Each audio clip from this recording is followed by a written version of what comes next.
Hello guys and welcome to my channel, or welcome back, I don't know.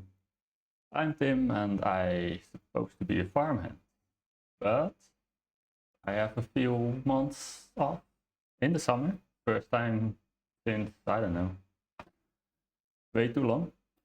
So I do have days off, but it's more in the winter time. And now I have like a nice holiday in Morocco. And I'm doing videos in my free time about farming.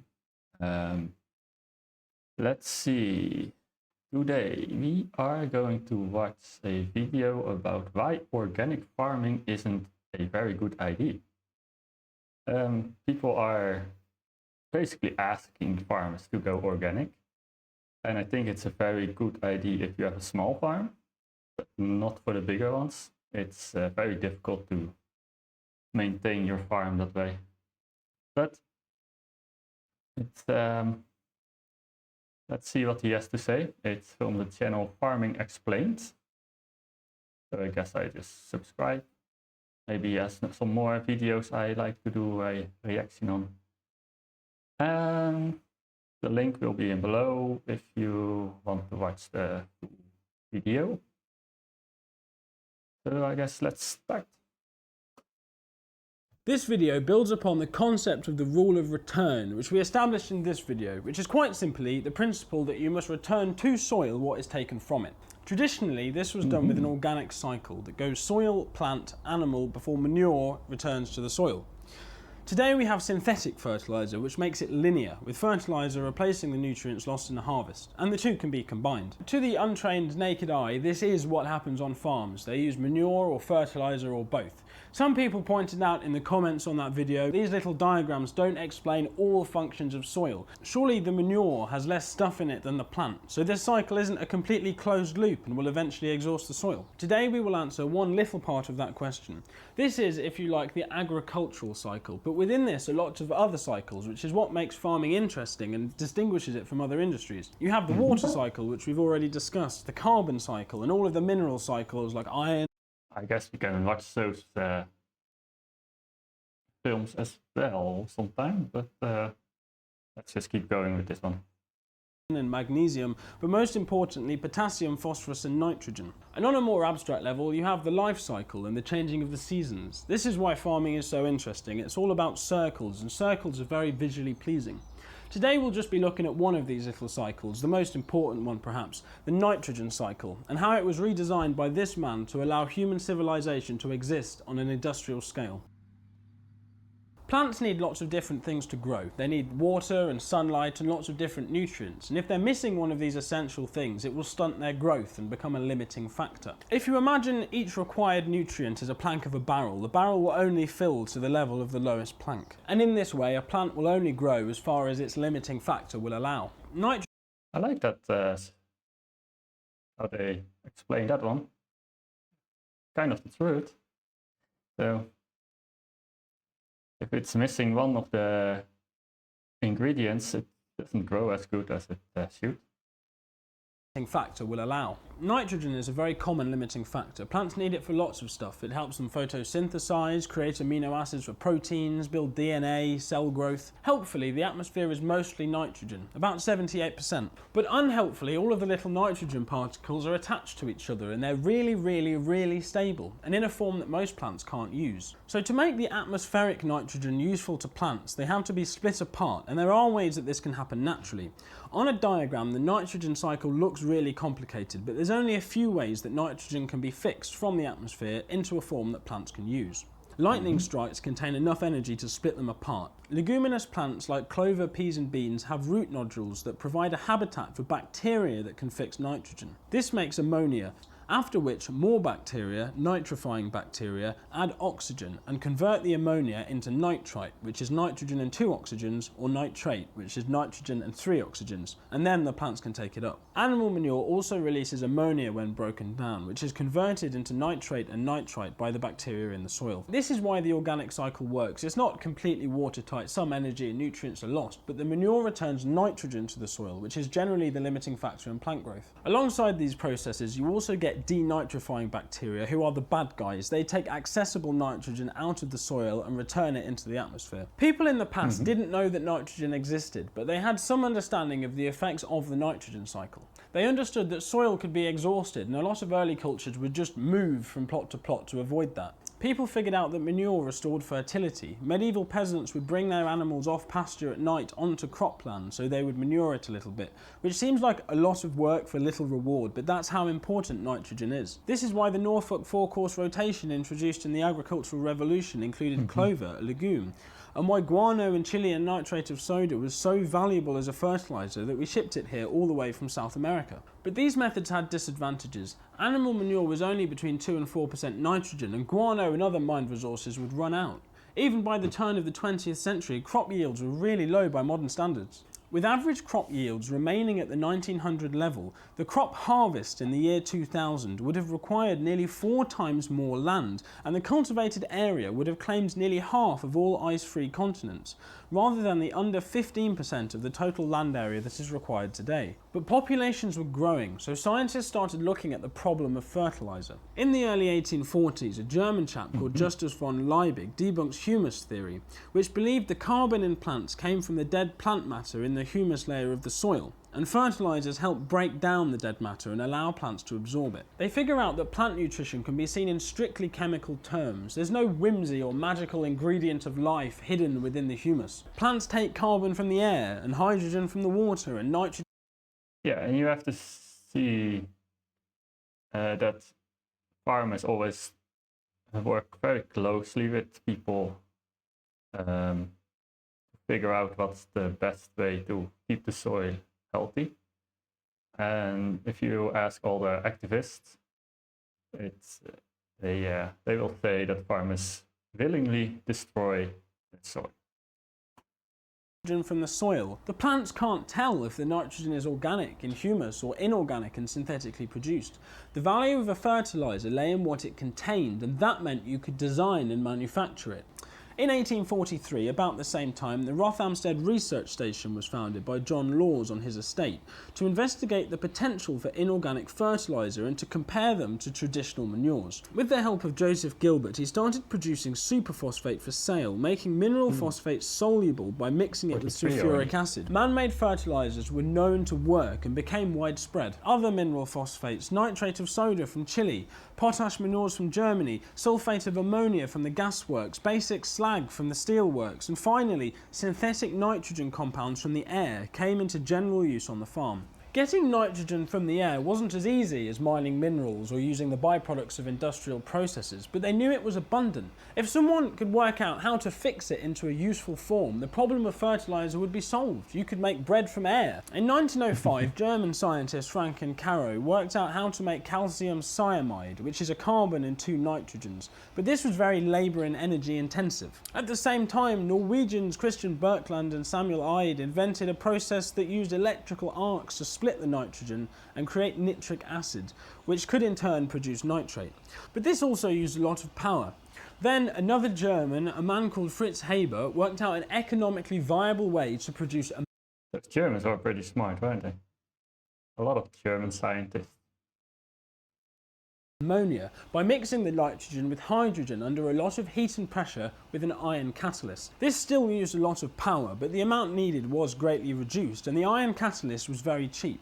This is the Haber process and was industrialised with the help of Carl Bosch. All the scientists were in pairs for some reason. At this point, I would like to introduce a graph of the human population. There is a lot of stuff going on here, but these people needed food, which I suppose is the limiting factor of human population growth. Stuff like plant breeding, mechanisation had been going on for a long time, but the big jump comes from nitrogen. Fritz Haber, his bread from air, nitrogen fertiliser fixes the key constraint in agriculture and the human population explodes. As you can probably tell from the graph, this happens on a very impressive scale. Through Haber's process, people today produce roughly the same amount of reactive nitrogen as natural processes do. This is a massive operation. Haber's process is also used in the manufacture of explosives which require nitrate. Like explosives, agricultural fertiliser has a lot of energy in it and it's incredibly dangerous. Oh no, don't do that.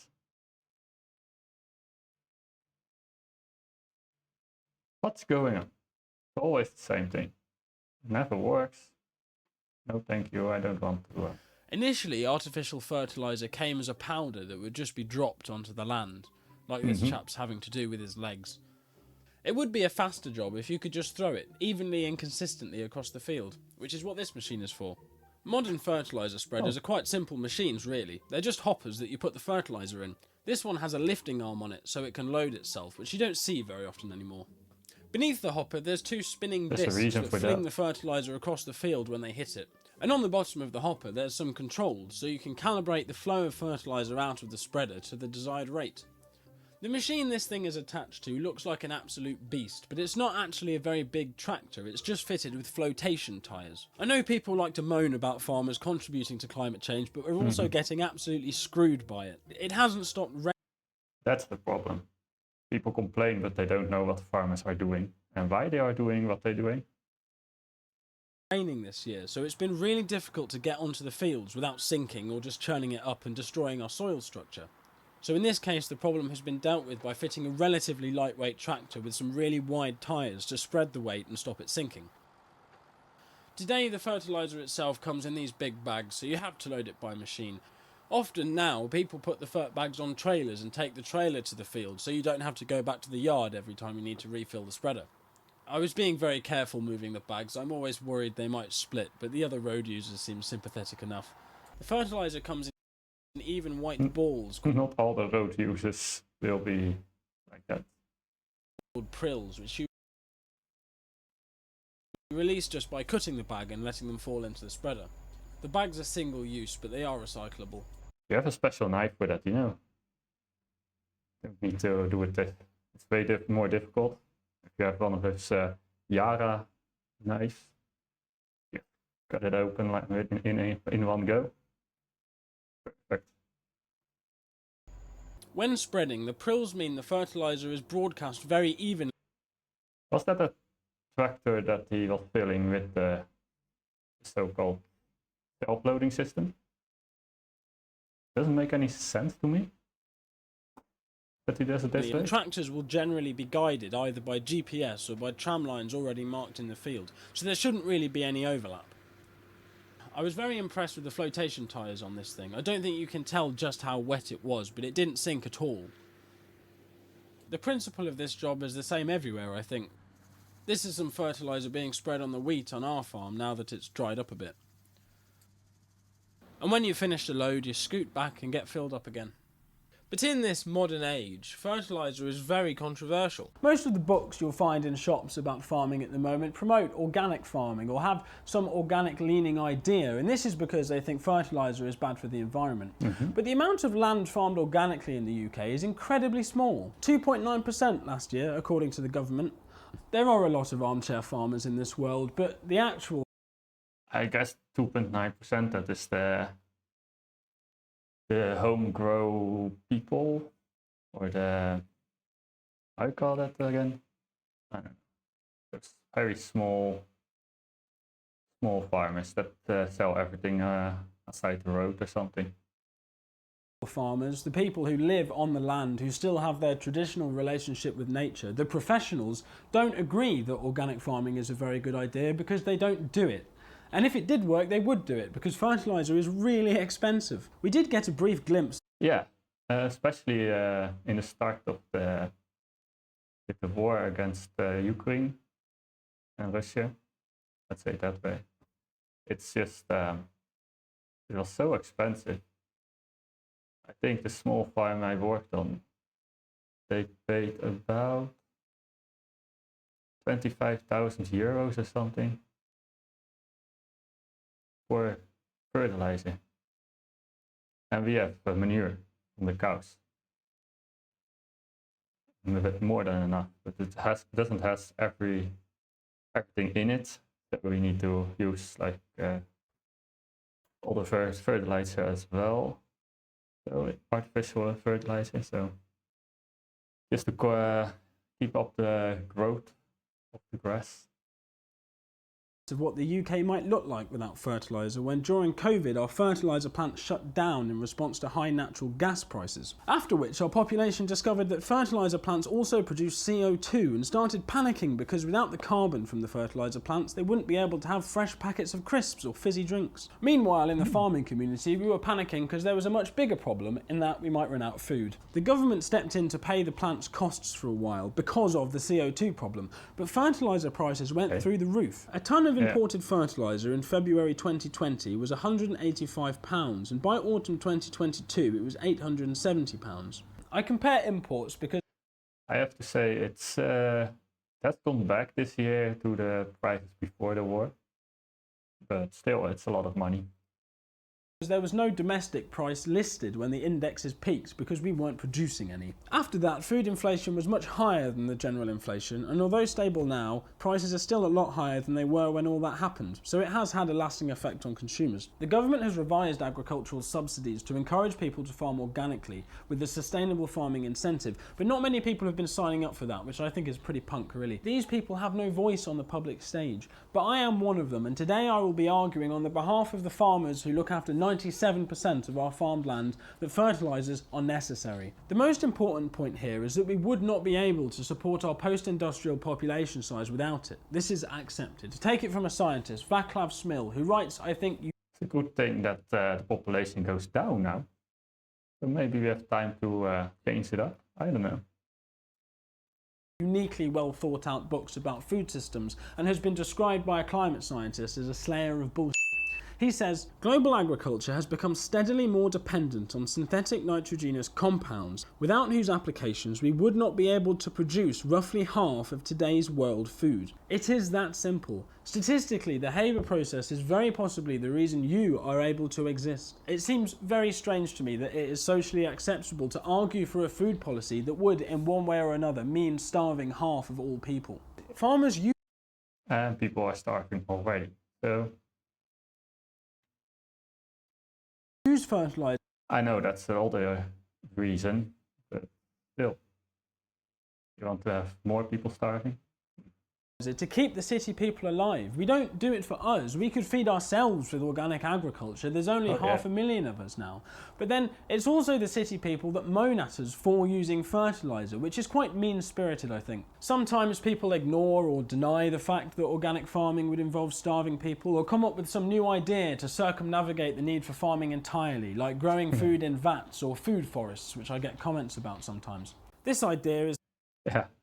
Oh, okay, he goes into that. I think it's very, very fun to have a food forest at home, but just for yourself. You cannot feed everybody with that. No chance. It takes way too much time to collect everything. It takes time to find it because you don't really know where everything is. It's just time consuming. And if you need to hire people for that, you don't make any money with it. No chance. That it's like a rainforest, but you can eat everything in it, which in the UK would be a very efficient way to grow a lot of blackberries and not much else. These ideas will be discussed in detail on there. That's one of the things as well. You have very limited plants you can grow, especially in the northern hemisphere. Merits. But again, I think it's a bit mean-spirited. We use fertiliser to keep everybody alive, and then city people respond negatively to this and design a food system and countryside that doesn't have country people in it. Rewilding is a very explicit example of this. Because of fertiliser almost, the fundamental of scientific farming, we are not wanted anymore. Even the government is telling us to transition and diversify our businesses away from farming. We're not made to feel welcome in our own landscape. I've gone off topic a bit here, but I think the dissonance between town and country is important because it frames the debate around fertiliser. Farmers think that fertiliser is necessary because without it, in one way or another, people will starve. Whereas city people who write books about it have environmental concerns. Just to really emphasise how impractical abandoning fertiliser would be, we're going to take a visit to Sri Lanka, where in the spring of 2021, President Rajapaksa gave in to the voices. Yeah, I love this story. He just decided from one day to the other, you're going biological, I think, or ecological, I don't know.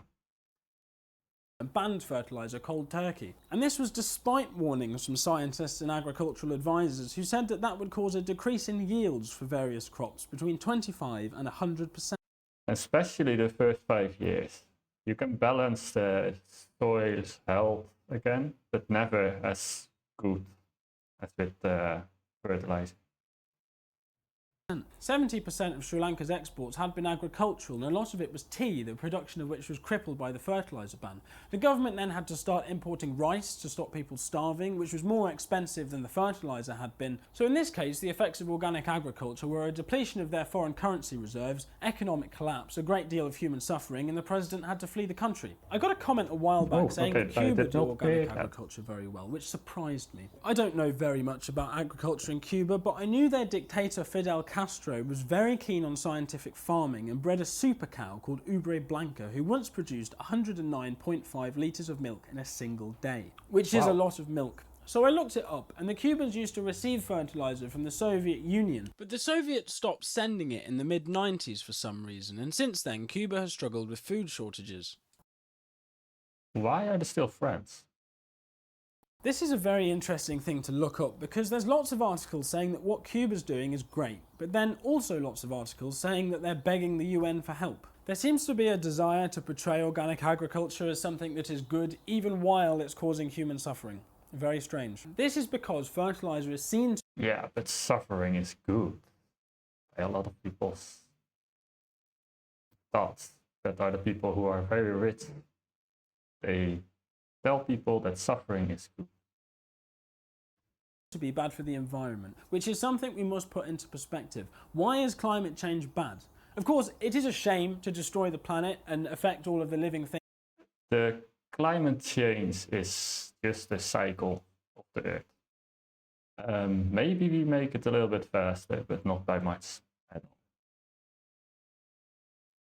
Things on it that don't deserve that. But most immediately, climate change is a threat to us because it will inhibit our ability to support our own population. So attacking fertiliser as the one thing that underpins the global food supply is failing to see the bigger picture, I think. The Haber process uses a lot of energy, which causes carbon emissions. It could be done renewably with electricity, but as it stands, the Haber-Bosch process is currently one of the largest global energy consumers and greenhouse gas emitters, responsible for 1.2% of the global anthropogenic CO2 emissions. This is a problem, a very real disadvantage, but we can't stop the process. We have to redesign how it is done so we can make bread from air renewably. Perhaps replacing the CO2 intensive methane fed process with hydrogen produced by water splitting using renewable electricity, which this article thinks is not outside the realm of possibility. Despite the technical feasibility of the electrically driven Haber-Bosch ammonia, the question still remains whether such a revolution will take place. Hopefully some scientists can sort that out. But on the agricultural side of things, we should promote efficiency of use. But this is something there's an economic incentive for. Farmers don't want to waste fertiliser, it's very expensive. They want to use it as precisely as possible. Farmers will send soil samples off for analysis. It gets tested for nutrients, so then they will only buy and apply the fertilisers that they need for the relevant plant nutrition. Efficiency of applied fertiliser does vary based on practice and climate and soil structure, and inevitably some is lost to the atmosphere via denitrifying bacteria. But this is something that farmers can and are trying to get right. Fertiliser encourages plant growth, and plants absorb CO2, so there must surely be some offset inherent in the application of fertiliser, but I can't find any good science on it. So if anyone has any pointers, they would be more than welcome. Some people say that organic produce is more nutritious, but there's no reason for that. If the plant nutrition is correct, the plant nutrition is correct. Plants have no conception of the philosophy of organic food, they just want nitrate. And that has the same chemical structure no matter where it comes from. There's always lots of criticism in the media about fertiliser runoff and eutrophication, where nitrate gets into water and causes an algal... Yeah, that's why they say you need to stay away. What is it? In Germany was 3 meters back in the day. I don't know, maybe it's 6 meters now. Or maybe even more. In Norway, I stay always away. About 3 meters from the water supplies and stuff like that. It's not... they don't tell you to do that, I think. I just do it. bloom, which blocks out the sun and kills everything. This is a very real problem, but I do think it's at least a little bit overstated. A lot of the nitrate in our rivers comes from water companies who deliberately pump them full of human sewage for economic gain. Farmers, meanwhile, have an economic incentive to keep nitrate out of rivers. They don't want to pay for runoff, so they keep a close eye on the weather forecasts and they're very careful when they apply it. And the scientists that design fertilisers don't want the nitrogen to be released to anything but the plant. Prills help prevent loss to the atmosphere in dry periods before the nitrogen can be absorbed into the soil. And prills can contain nitrate rather than ammonia that would need to be converted in the soil by bacteria, so they're a very quick releasing form of crop nutrition. This helps the plants take up the nitrogen before it can be released back into the atmosphere. So technology is already helping with these problems, and it's all very heavily regulated. There's rules you have to follow for the application of fertiliser, the spreading of manure and the spreading of slurry that increase. Yeah, that's the biggest problem is it changes every effing year. So if they just make their minds up what they want in the next few years, then we know what to buy. One year you're supposed to do this, and then you need to do that, and then you need to... It just changes too much. The farmers never make money. They need to buy new equipment all the time. Make your mind up. What do you want in the next 10 years, please? Increasingly require stuff like precision equipment rather than splash plates, and they control when you can spread stuff too. We are talking about fertilisers here, but I think organic is a very unhelpful category that we should abandon. Fertilisers are a very thorny issue because they do have very real disadvantages, but it's a completely different issue to sprays, which are also outlawed by organic doctrine. Sprays in a lot of instances help combat climate change because they save fuel. Spraying a crop off with herbicide before planting a new one with a no-till system doesn't use very much fuel at all. A sprayer covers a very wide area really fast and doesn't tax the engine. But ploughing, which is the organic way to turn a field around, is very slow, it's a heavy job, and it burns a lot more fossil fuels. Organic was never an idea that was intended to fight climate change. The Soil Association, who promote it in Britain, was founded in 1946, which was long before our current conception of climate change emerged. They're not people who have looked at the problem of climate change critically and decided that organic farming See, they just want to make some money. That's it. is the best thing to do. They wanted organic farming long before that for different reasons. As such, the approach of this channel to organic farming is as follows. We should maximise organic methods, but only insofar as they can maintain the population and reduce emissions. But if you followed this principle, I don't think you'd be organic. I don't really like spraying though, especially not with Roundup or stuff like that. Even they say it's not bad for the human, I still think it is.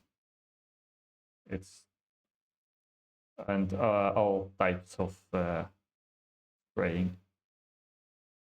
But they have like those biological spray systems. If you read what it does, it's not a very nice thing to read about. It's a little bit suffering for the bugs. If you spray against bugs, of course. But it's biological, it's like a bacteria, so...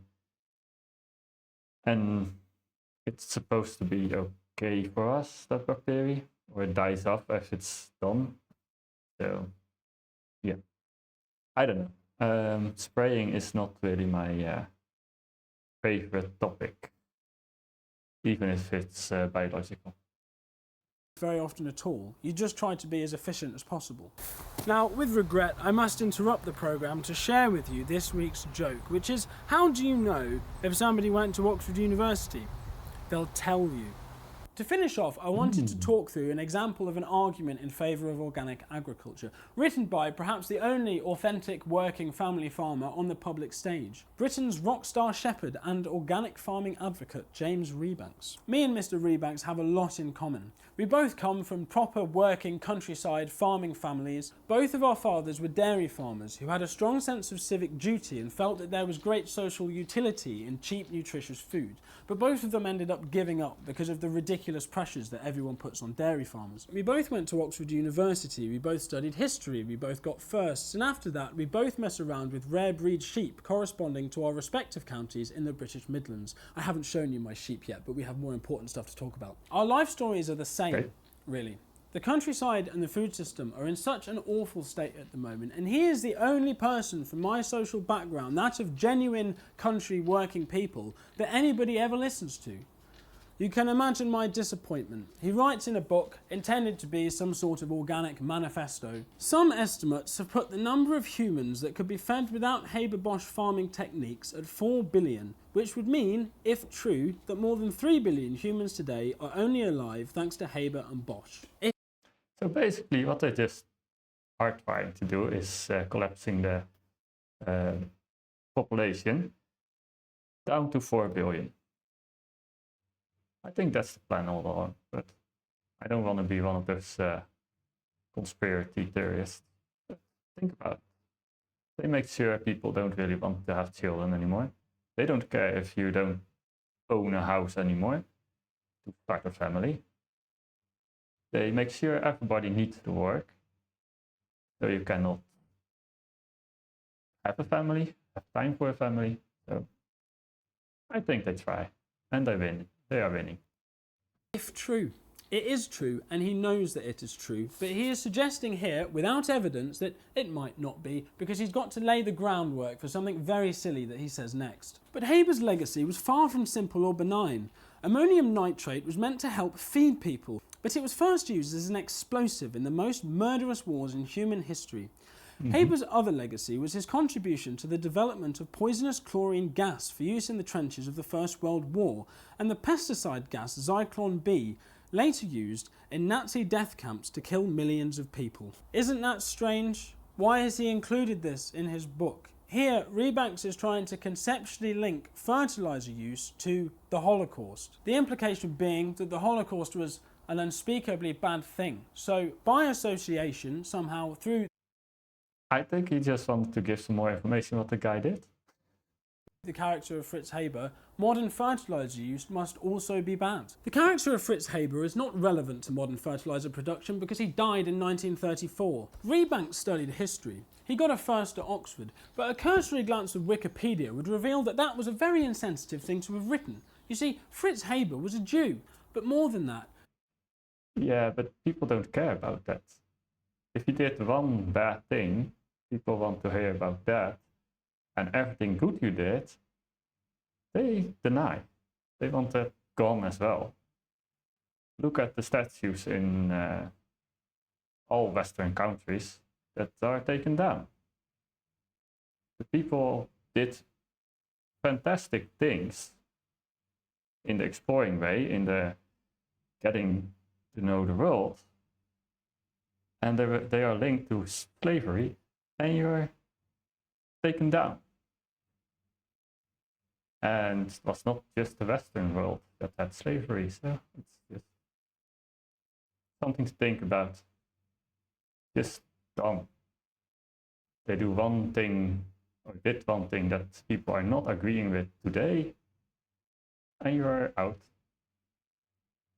For his ancestry, Fritz Haber was personally targeted by the Nazis, despite having converted to Christianity.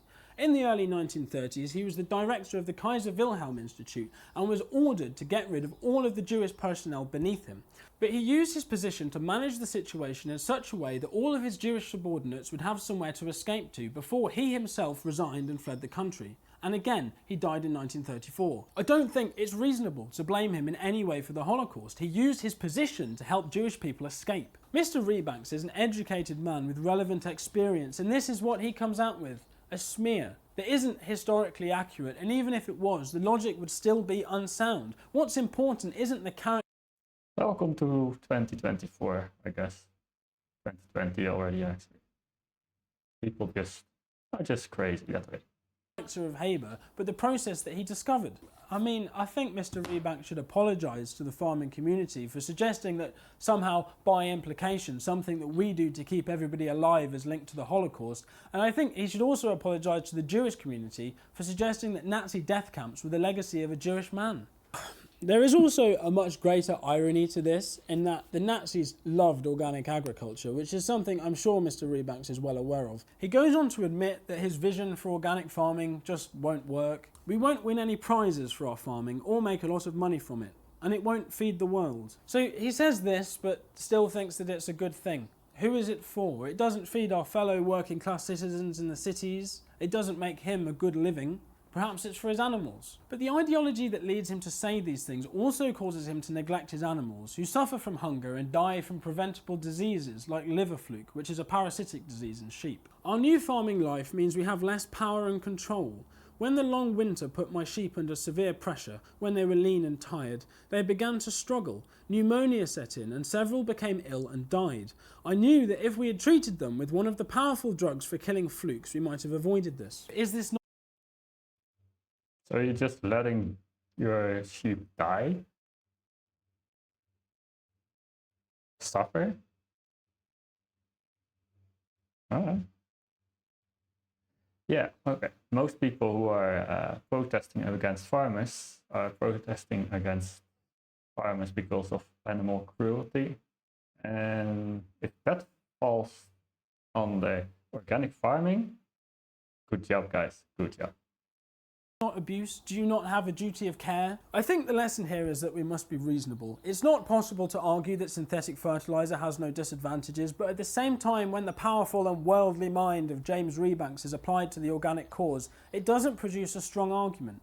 What we need here is pragmatism and to do the best thing to reduce emissions while feeding everyone. You can't use pre-industrial farming techniques to feed a post-industrial population. It just can't happen. I know advancements have been made in organic technologies like plant breeding, but they're not enough. They allow this, but not this. We need fertiliser. It is a shame that we're reliant on it, but that doesn't change the fact that we are. And also, when organic farming supported an organic population in the medieval times, we didn't ship produce far from the land and flush it into the oceans in the form of sewage, which today forms a considerable drain of nutrients. Organic farming could only ever really work with a small population of peasants. Rebanks finishes his book with a quote. Tell them what is happening on the land. Someone has to tell them. I will. It starts next week. Don't miss it. All right, I think that one was very informative. Let me know what you guys think about his point of view. I think we cannot do without. No chance. I've tried to tell people that, but most people don't see that. And if you know how to do it, I guess make sure people know. And let farmers know. Maybe you can convince them. I don't think so. But thank you for watching, and please like and or subscribe. It really makes my channel grow a bit. I really like to have a few subscribers, so I know I need to keep going when I'm back home with this. If not, then I guess not. All right. Thank you for watching and see you later. Bye now.